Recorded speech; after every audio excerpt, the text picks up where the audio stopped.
One Zambia, one nation. Thank you so much for joining us and a warm welcome to ZANIS News.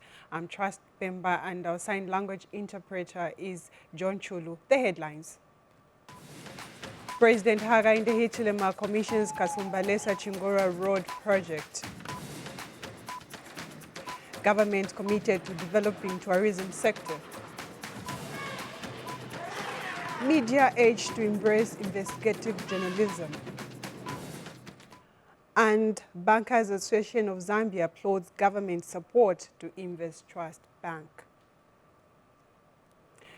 The news in detail. President Hakainde Hichilema says his administration is keen to improve the country's infrastructure as it is key for sustained national growth. The head of state says the government intends to have simultaneous infrastructure projects across the country under the public-private partnerships to enhance accessibility, connectivity, and trade. Kalan Muchima reports that President Hichilema said this when he officially commissioned the 35 kilometers Kasumbalesa Chingora Road project. The first ever public-private partnership PPP project in Zambia, which is the 35 kilometers Kasumbalesa Chingora Road, has been commissioned.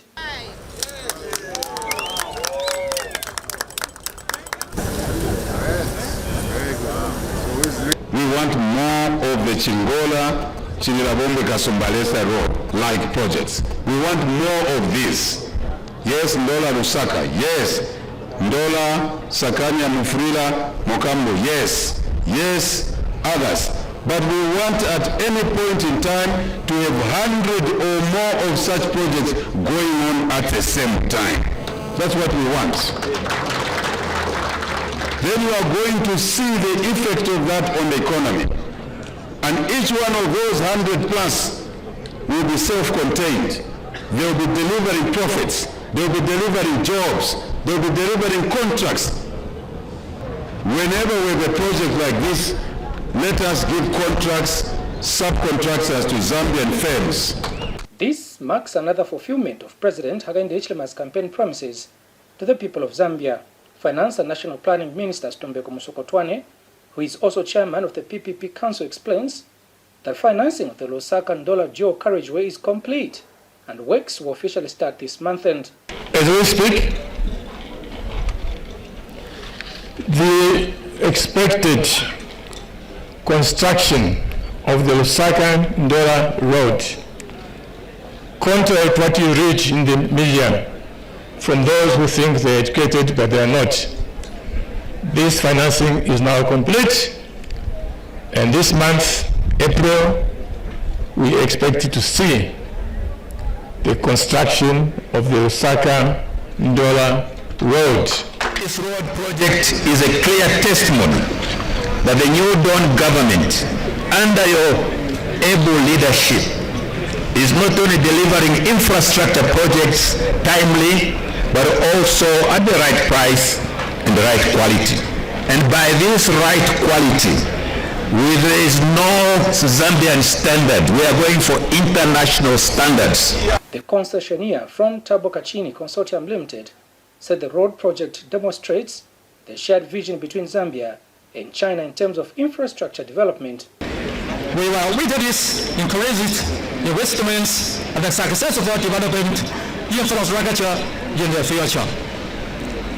Our company is committed to support the government in its efforts to develop the country and bring about transformation and turn around economy and social development of the country. The project, which commenced in May 2023, was completed well on time and constructed at half the price per kilometer compared to the previous government, which was paying more than $1 million per kilometer of a road project.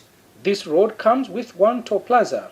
However, the prices here are 5 kwacha less from the government-run toll gates. The concessionaire will maintain the road and hand it over to government as if new when the concession period expires in the next 18 years. The Kasumbalesa Chingora Road is a trade route connecting Zambia to the Democratic Republic of the Congo and other Great Lakes regions.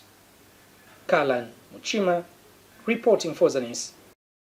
Meanwhile, local suppliers and contractors have commended the leadership of President Hakainde Hichilema for unlocking the mining sector. Speaking in Mufurila when President Hakainde Hichilema held a meeting with suppliers and contractors, Representative Elias Mununga said that President Hichilema has opened opportunities for the local suppliers and contractors to do business with the right partners.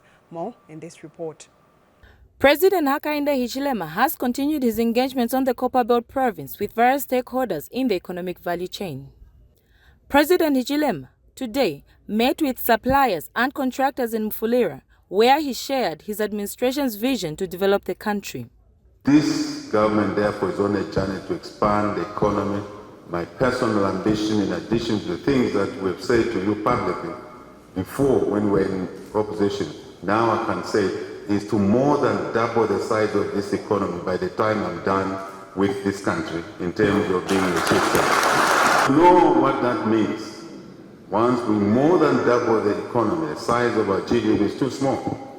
It will be able to create more jobs, more business opportunities for you and others that are not in this room, in Mufulira, on the Copperbelt, in the country as a whole. President Hichilema urged suppliers and contractors to remain professional and deliver quality results. Let us change the way we work. We have to, as suppliers, as contractors, work differently. I am expecting, the minister has already said, us to basically legislate, regulate, and put procedures to allow more of these businesses to give opportunities to Zambian businesses, contractors. Where a contract is big, a contract is bigger than your own business, reach out to your guy next. Say, let's tackle this contract together and supply. Minister of Commerce, Trade and Industry Chipoka Mlenga says government is committed to building the country's economy with the involvement of the private sector. Now the mines have come to life. The next phase and stage is how we work with you, our fellow Zambians, to see that the value chain is something that you participate on. The President of Zambia has given me a mandate as your servant in the Ministry of Commerce to make sure that we draft what we are calling a local content policy. And to develop this, we have worked with the Chamber of Mines and many other commerce bodies across the country to draft a policy that is representative of a national homegrown project. The suppliers and contractors are happy with government's achievements, especially with unlocking of the mining sector. This meeting, Your Excellency, was requested just to say thank you for what you've continued to do, especially for the people on the Copperbelt, and precisely we, the contractors and suppliers in the mining sector. We've been ticking the boxes, Your Excellency. We ticked Mopani. Mopani is unlocked. And not only is it unlocked, but we have retained 49% shareholding for the first time after the mines were privatized. Vopes and the ZANIS in Mufulira, Copperbelt province. First Lady Mutinta Hichilema says child marriage deprives children of their right to education, good health, and the life of their own choices. Mrs. Hichilema says advocating for the rights of the youth is everyone's responsibility. The First Lady was speaking today at State House when she hosted a mentorship program in ending child marriage. Shilika Chabalengula filed in this report. These are children who have undergone a mentorship program on ending child marriage drawn from across the country. Among them is Frida Lumbi, who has pledged a serious fight against child marriages. Ms. Lumbi was speaking at a mentorship program on ending child marriage hosted by the First Lady, Mrs. Mutinta Hichilema, at State House. I am in grade 12 at Rambochomba Secondary School. Rambochomba Secondary School in Chenge district of Luapula province, which is the only secondary school in Rambochomba. Our school only has one grade 12 class with 30 boys and 5 girls. 2 of my friends are married, and the other 2 have children and they are engaged. I am the only one that is neither married nor engaged. Ma'am, as I go back to Lambochomba, I pledge to you and everyone here today, I will be an ambassador of ending child marriages in my village. The First Lady shared some encouraging sentiments on ending child marriages in the country. Advocating for the rights of the youth is the responsibility of all of us parents, teachers, and elders. However, I want to emphasize this to you, boys and girls, that you have equally a role to play in adhering to the instructions and guidance offered by your parents, guardians, and teachers. Child marriage deprives you of your rights to education, good health, and a life of your own choice. However, I want you to know that you are not alone in this fight.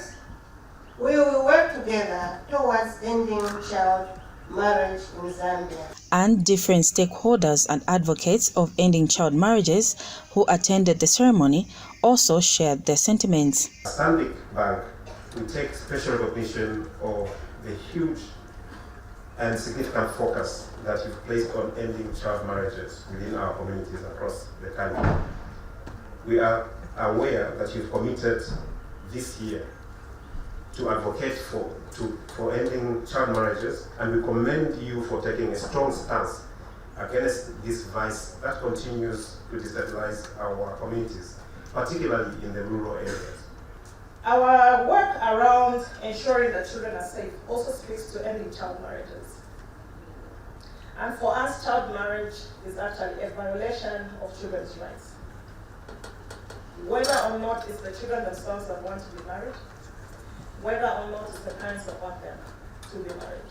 Meanwhile, Ministry of Education Permanent Secretary for Administration, Noriana Muneku, commended the First Lady for her contributions towards ending child marriages in the country. Generally, most people are aware that early marriages can be very disastrous to career aspirations and to our girls and boys.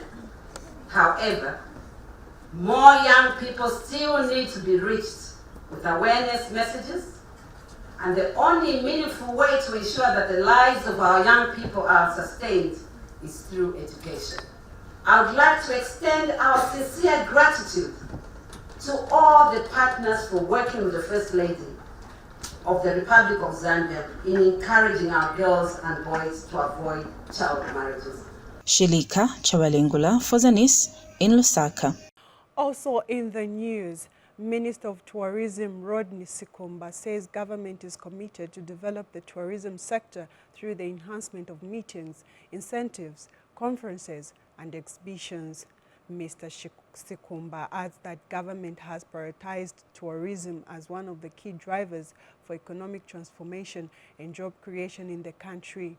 Speaking during the Zambia Global Meeting Industry Day celebration in Lusaka, Mr. Sikumba said to this effect, government has taken steps to promote investment in conferencing and accommodation facilities. He further stated that to keep a regular flow of traffic to the facilities, there is need for strengthened partnership between public and private sector institutions to look out for opportunities to host events. And Helm Briscoe, Vice President for Europe, Middle East and Africa, Karel Makela, urged government through the Ministry of Tourism to be more creative, flexible and accurate in information dissemination on tourism services. Earlier, Zambia Institute of Tourism and Hospitality Board Chairperson Mulemwa Mongwa explained the need for the country to realize the value of having meetings or conferences. We have an opportunity in our country today, an opportunity that will create yet a renewed revenue stream for our sector, tourism. I think for a very long time we have been grappling to spend resources, milking that cow of what we call in the industry as a FIT. the free independent traveler. Those people can only spend but so much. They can only stay in a destination for so many days. But I think what we need to focus on is that of the business traveler, the MICE. And we have that very good intention as Zambia, as a ministry, of which we've got what we like to call our MICE strategy. And indeed, within the ministry, through the Zambia Tourism Agency, we have a MICE desk. Is it doing much? Maybe it could do more. But I think what is also important is the very fact that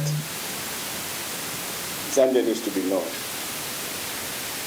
The numbers that were displayed here, 158 countries, and dealing with close to 75,000 or 73,000 properties across the globe, and none of them is from Zambia, is an indictment on these ones sitting behind me here, led by Johan and everybody else. But I think we have a way to redeem ourselves.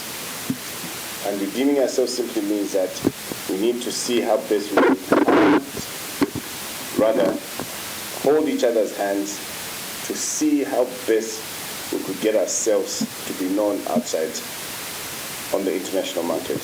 So I'm here to work with Mulemwa, work with the Minister, and hopefully let's change that and see how much we can spread the word and raise the profile about what a beautiful country you have from what I've seen so far, and the amazing facilities you have, particularly MICC that we're here today. We, who are we? We're an agency, so we are 100% client-centric. That means when we go out to the market, we come out to you, we are representing the client to find the best solution for them. So we need you to be creative. We need you to be telling us what it is you have to offer in creative ways. This is the purpose that we have today. What is the actual value of the meetings industry in Zambia? What does the Zambian meetings industry look like? Last year we had a meeting of 5,000 people. What was the economic impact of that event? How United Nations Special Representative to the Secretary General on Violence Against Children, Najat Mala, is impressed with the success stories of social protection beneficiaries in Zimba district of Southern Province. Minister of Community Development and Social Services, Doreen Mwamba, led the visiting delegation, which also interacted with pupils at Zimba boarding school. Mwangala Kapandula now reports. She is hopeful that one day she is going to complete her secondary education after dropping out of school years back.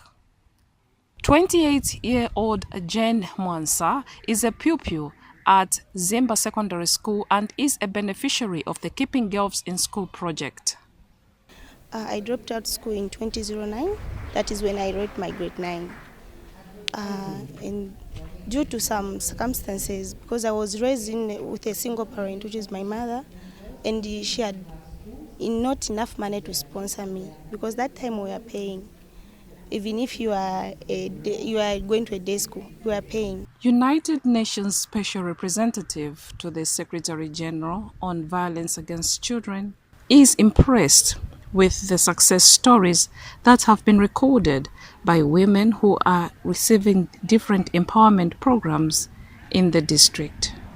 Minister of Community Development and Social Services, Doreen Mwamba, led the delegation and toured the various projects the women are involved in. Kindly continue other people in the villages and also even around here, because they are more beneficiaries, but they are not being The UN Special Envoy later interacted with pupils who are benefiting from the Keeping Girls in School KGS project in the district. And we thank the parents for making these children available. It's not easy, especially in rural areas, to have so many girls, to let your child go to school. So we say thank you for your parents. This news, Mwangala Kapandula reporting in Zimba district.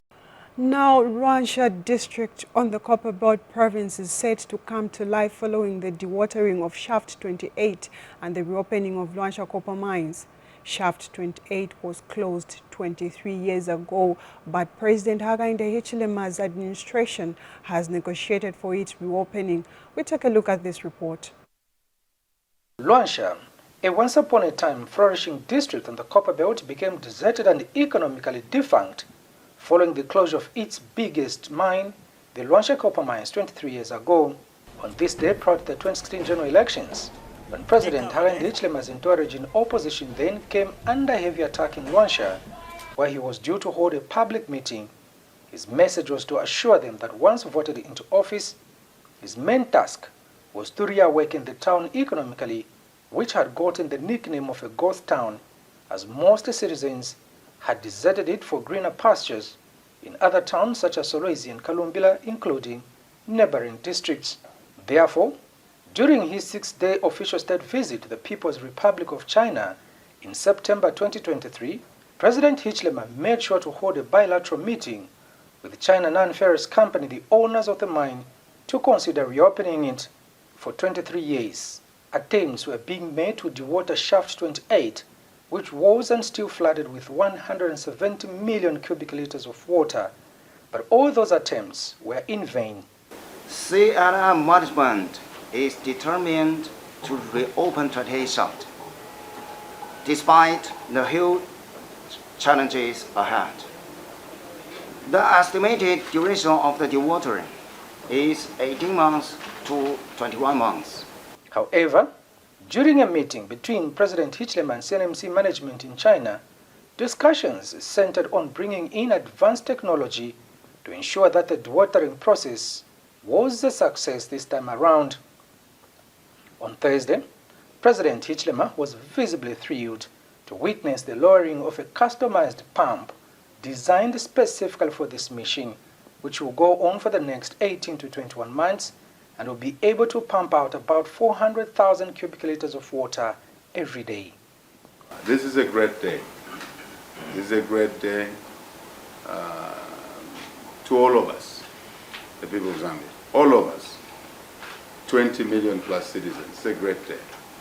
It's a great day because we know with what is happening here at 28 Shaft, the dewatering that is commencing or has commenced, then subsequently the mining.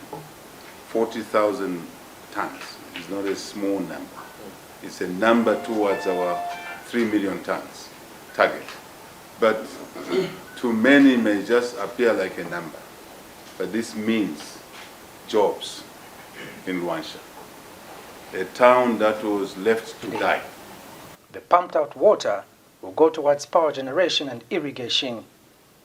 3,000 jobs are now guaranteed with increased copper production. What seemed as an impossible mission has become possible, hence President Hichilema's arrival in Luanshya was not only electric, but also emotional in nature.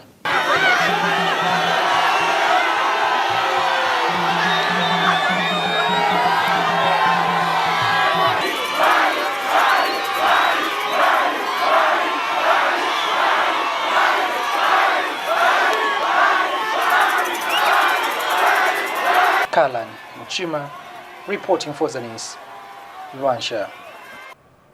We have more news to come after this message.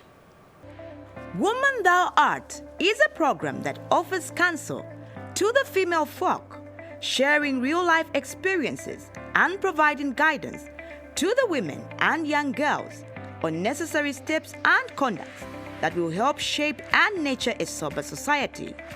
Watch Woman Thou Art on ZANIS TV every Wednesday at 18:30 hours on the Topster channel, channel 6 DTT, and channel 458 DTH.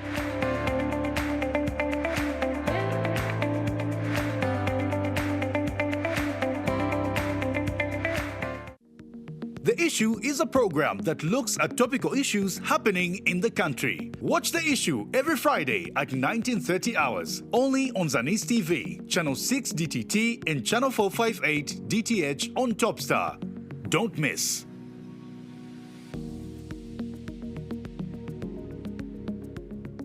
We continue with the news. Ministry of Information and Media Permanent Secretary Thabo Kawana has challenged journalists to fully embrace investigative journalism. Mr. Kawana says journalists should harness the power of investigative journalism and use it as a vehicle towards promoting accountability and good governance. He stated that investigative journalism plays a significant role in uncovering inefficiencies, exposing wastage, and highlighting areas to improve resource management. Mr. Kawana said this when he officially opened a one-day media workshop on investigative reporting organized by the Zambia Institute of Mass Communication Educational Trust, ZAMCOM. Speaking earlier, ZAMCOM board chairperson Leonard Kantumoya said the institution intends to be holding one media training workshop per quarter with the aim to sharpen the skills for journalists.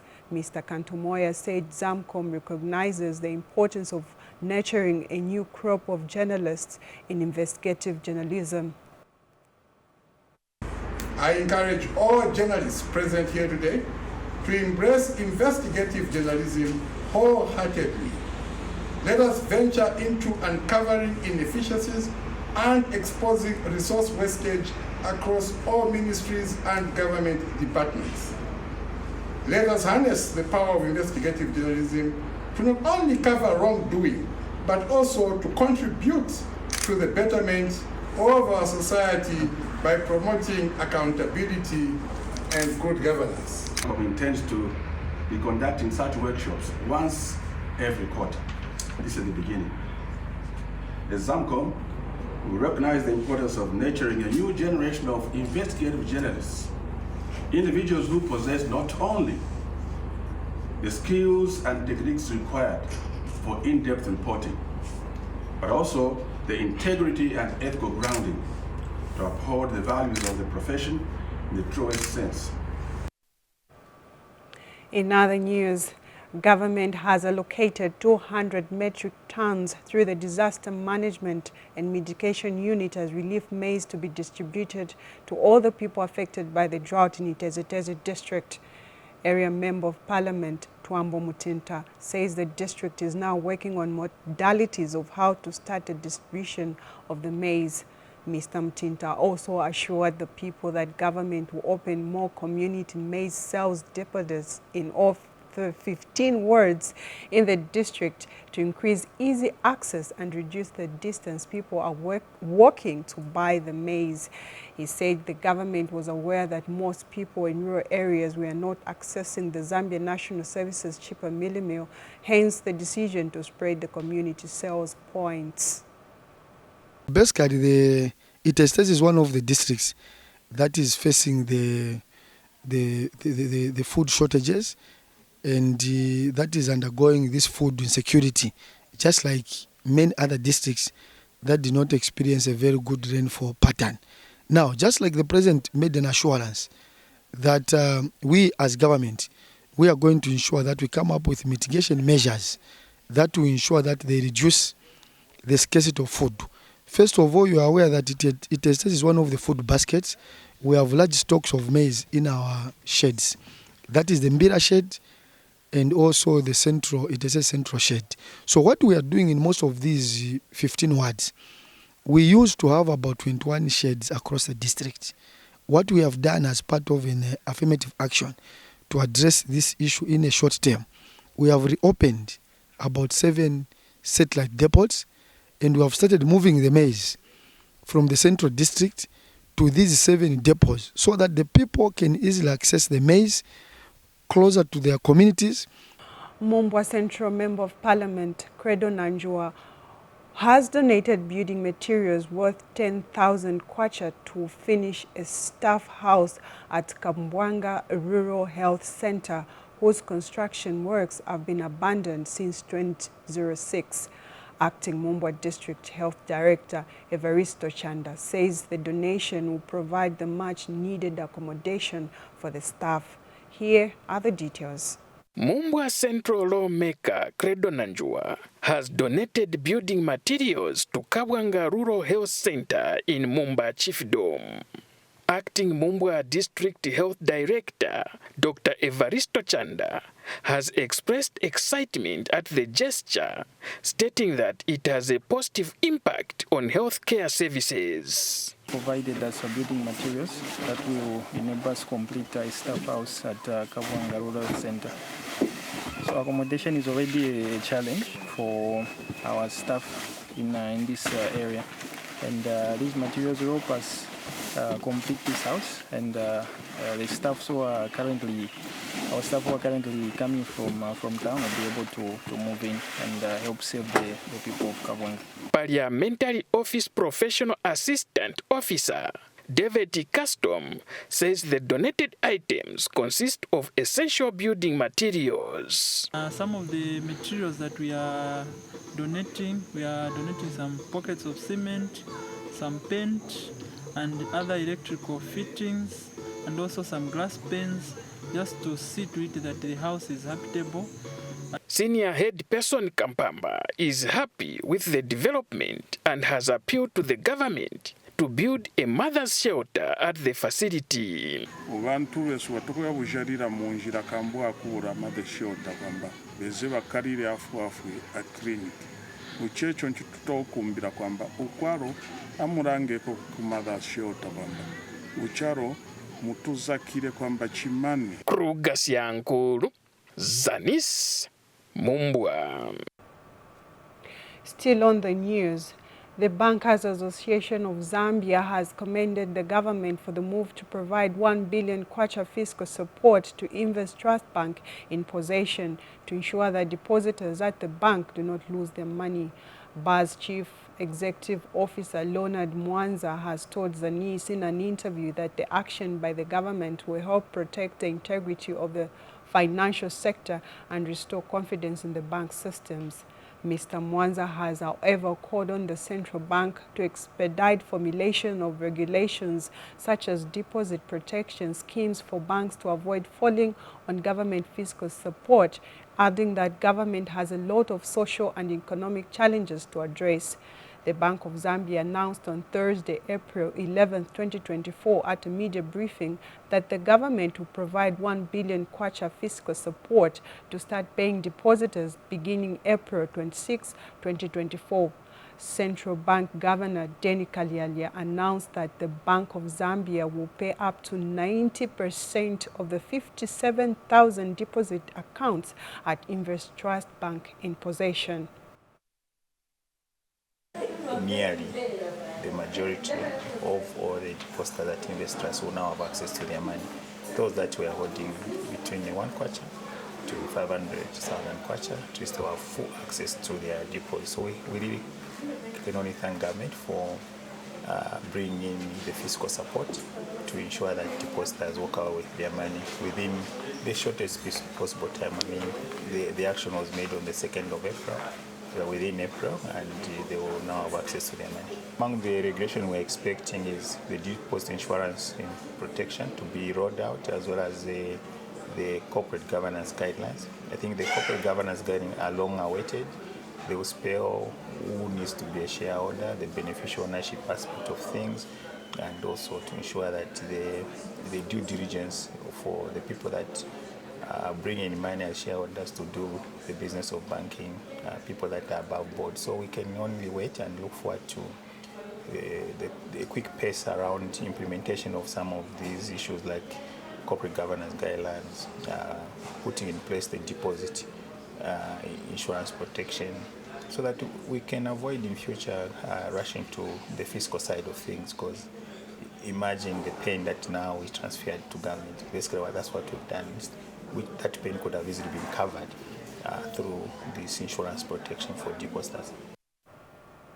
And now a historian in Central Province has complained that Zambia's history and its heritage are being abandoned to the disadvantage of the young people. Ngandu Chinyana, a history lecturer at Nkwame Nkrumah University, says the education curriculum comprises more of European history compared to Zambia. He has since appealed to the government to consider reviewing the history syllabus to ensure it tells the Zambian scenario in full. More in this report. Zambia will on the 24th October this year turn 60. However, the country's history remains hidden as nothing much is being taught in schools. A historian at Nkwame Nkrumah University, Ngando Chinyana, says history is an important tool to nurture young people into responsible citizens. He stresses that history is not only about the past but also involves cultural, socio-economic and political aspects of life. Society without history is a dead society. It seems Zambian history has been abandoned. Why? Because many people in Zambia have little knowledge about it. And they think history is just the study of the past, which is not true. And many people have somehow contributed to the death of Zambian history. Because the focus now has gone to natural sciences. History is not only what we are talking about. History involves development of townships. History involves culture. History involves social. History involves economic. History involves also political. Meanwhile, Brenda Chitaya, a history teacher at Caritas Secondary School, has emphasized the need for pupils to have knowledge about Zambia's journey to independence. Know that, our freedom, their freedom, house from there. And, maybe they just know about Kaunda and stuff, but maybe we don't get into the nitty-gritty to actually maybe signify why the, Mulungushi site or Mulungushi local authority is actually there. Zambia has a rich history, but more needs to be done in order to highlight life before independence. Catherine Musenda, reporting for ZANIS, Kawe District, Central Province. Meanwhile, in Eastern Province, Chipata District Community Development Officer Beatrice Piri says the implementation of the Community Single Window Initiative is working effectively to improve beneficiary retention in social protection programs. Speaking during the District Nutrition Coordinating Committee stakeholders meeting held in Chipata, Mrs. Piri said the program will also enhance and promote inclusiveness of marginalized groups such as persons with disabilities. More in this report. Various stakeholders under the District Nutrition Coordinating Committee held a meeting to discuss the progress made in the implementation of the Community Single Window Initiative in Chipata District. District Nutrition Coordinating Committee Vice Chairperson Beatrice Piri outlined the importance of the Community Single Window Initiative in the promotion of nutritional feeding in the fight against malnutrition. We need to update our staff at grassroots. We need to update our volunteers so that they can in turn also give the correct information to the public. Funds available or no funds available, we have to mobilize resources to do these activities for our community and ensure that we can have the train moving. So what are the challenges? So the challenges are high expectations of benefit by the community, social protection committee and some structures. So the moment you start saying, you need to do this, they are also expecting that when they do what you have told them to do, you need to give an answer.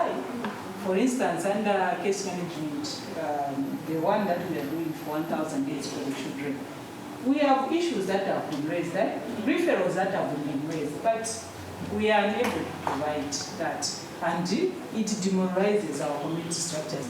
The clients, when they come to an officer, they go to the community structure, whether you have or not, they expect it to be given. So we have not met some of those expectations. Some we have met, some we haven't. And the various stakeholders gave updates on their contributions to the implementation of the program. So this framework is really helping us. And Ministry of Education has embraced it so well because they've involved some learners to take part in annual general meetings, the PTA meetings. For example, they will incorporate maybe a heady boy, a heady girl, senior prefect to bring out issues that affect their fellow learners. and also to make decisions that will develop their school, decisions that will maybe reduce or eliminate some of the challenges that they face in that particular school. Apart from that, we are also encouraging the clergy, because we are touching everyone. I think even from my explanation, you may learn that a child is everyone's baby to care for, isn't it? Yeah, so we are touching a number of stakeholders whom we are working with, including the clergy, because there is what is called Sunday school at churches. These issues of defilement, teen pregnancies are found everywhere. So the rolling out of the Children's Code Act, child safeguarding framework, participation framework is covering everyone. Some are on sale, but we have a couple of moringa, gliricidia trees which we're actually giving out right now. Anyone who's interested, they just have to get in contact with the forest department.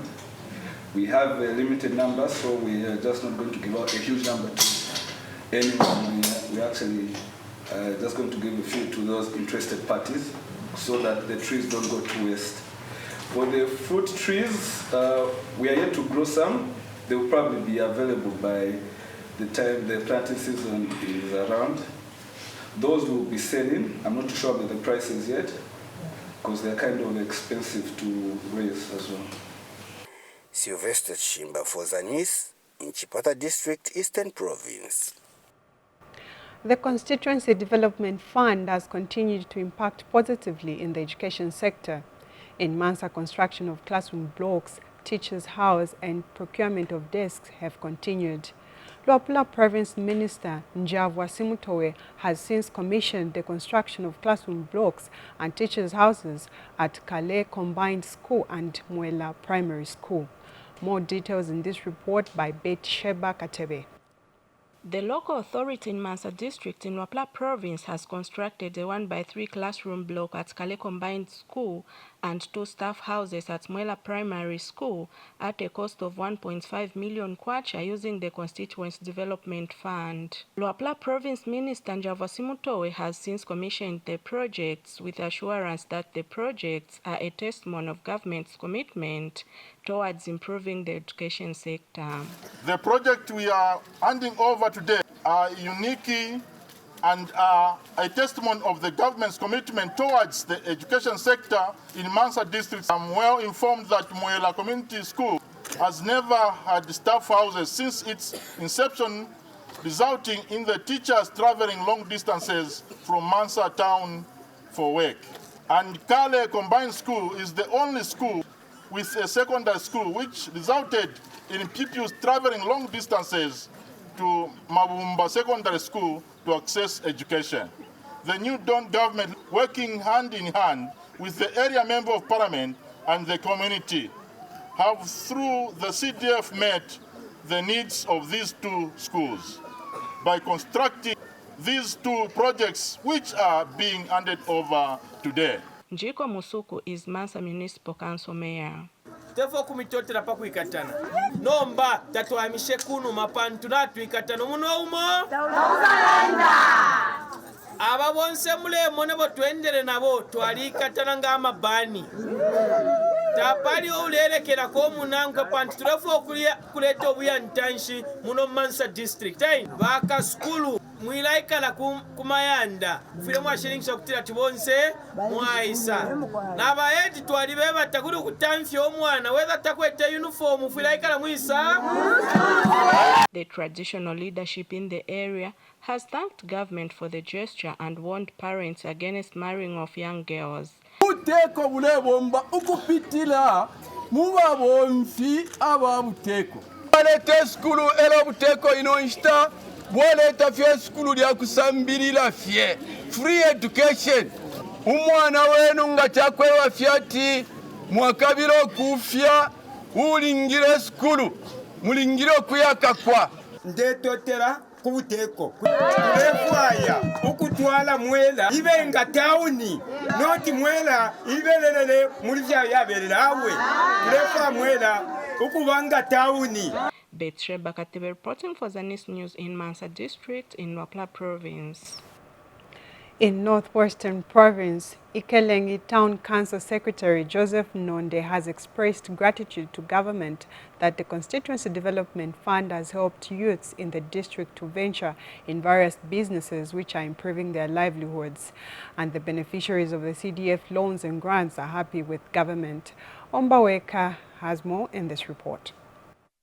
Ikelengi Town Council Secretary Joseph Nonde has expressed happiness with the Constituency Development Fund projects that are taking place in his district. Mr. Nonde disclosed that from the CDF allocation for 2023, the district has managed to construct a 1x3 classroom block at Chifofade Secondary School at a cost of 1.2 million kwacha. And this is one of the CDF schools that have been built. This is the 2023 project. It was allocated funds in 2023 and we were able to finish in record time. As you can see, it's already in use and it's already furnished with the desks as per the presidential directive. It's made of concrete blocks, not bent bricks from around here. Our contractors were getting these concrete blocks from Solwezi and bringing them all the way here. It's a challenge, but it also provides an opportunity for the business community because we're having so many of these that are coming up. So there's potential for concrete block making business because CDF is there now to procure those. The project was allocated 1.2 million and 1.3 million and the contract was awarded at 1.2 and you can see the quality that has been done and we are very happy and glad that the contractor who have done this are local contractors. This is a rural area, but the quality of the works, the furnishing, is the same quality you find anywhere in the country, be it Lusaka or Copperbelt, it's the same quality. So our children now will be able to get quality education in quality infrastructure. School head teacher Sifulwa Masheke thanked government for the gesture, but however cited challenges of lack of running water and housing infrastructure for the teachers. I would like to thank the government of the New Dawn for erecting the 1x3 classroom block, which has made our work easier because at first we were sitting at the primary school where we were congested together with the primary school. But as for now, we have our own block and we are able to deliver the lessons properly from 07:30 to 14:30 on a daily basis. They have given us this. We don't have water here at this school. We depend on water from the nearby stream. We also don't have we don't have better sanitation in terms of toilets. We have these pit latrines which are collapsing on a yearly basis, which is becoming more expensive and hectic for us to be doing the same project time and again. So we request the government, as they have given us this, to do more to give us the toilets, to bring enough water, and many other amenities such as housing infrastructure. And Chifofade Secondary School head girl, Krista Beondashala, has also expressed gratitude towards the projects. Here I want to thank for the new blocks. I'm thanking for the government for giving us the new blocks, and we are sitting on this. Wombaweke for ZANIS in Ikelengi District, Northwestern Province. Finally on the news, Zambezi Seed Corporate Affairs Manager Evans Ngoma has advised the government to consider increasing sorghum seed in the food security pack given to vulnerable but viable farmers as it is drought resistant. He notes that increasing the cultivation of sorghum will enable the country to be food secure. Mr. Ngoma told ZANIS in Lusaka that citizens can substitute maize meal with sorghum meal amid this climate change. He told that the country will not record hunger in the next farming seasons if farmers diversify their farming and consider growing sorghum on a large scale. We come to the end of our news, but before we go, we take a recap of the stories that made headlines. President Hakainde Hichilema commissions Kasumbalesa Chingora Road project. Government committed to developing tourism sector. Media urged to embrace investigative journalism. And Bankers Association of Zambia applauds government support to Invest Trust Bank. Well, that's all we had for you from our news desk. On behalf of the entire ZANIS production crew, I've been your presenter, Trust Bemba, and our sign language interpreter, John Chulu. It's goodbye.